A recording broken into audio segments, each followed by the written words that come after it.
Now you know a little bit about the structure of DNA, and you know how it can replicate itself to make copies, so when cells divide, each of the new cells can have the full genetic code in DNA. But the thing is about DNA is it's kind of really important, and so the DNA always stays in the nucleus. You don't want to risk it going outside the nucleus. So how do you make proteins in the rest of the cell if the DNA is always in the nucleus?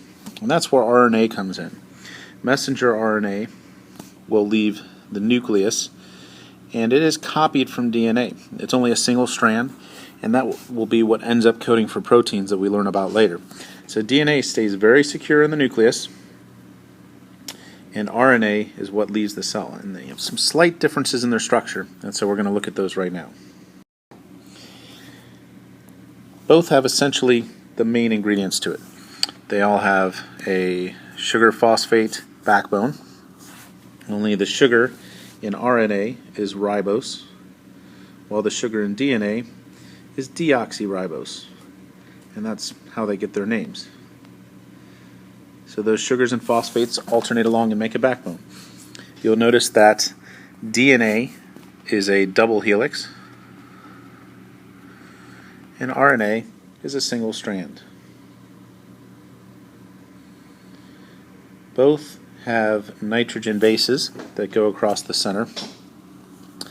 DNA has cytosine and guanine that pair up, and adenine and thymine that pair up.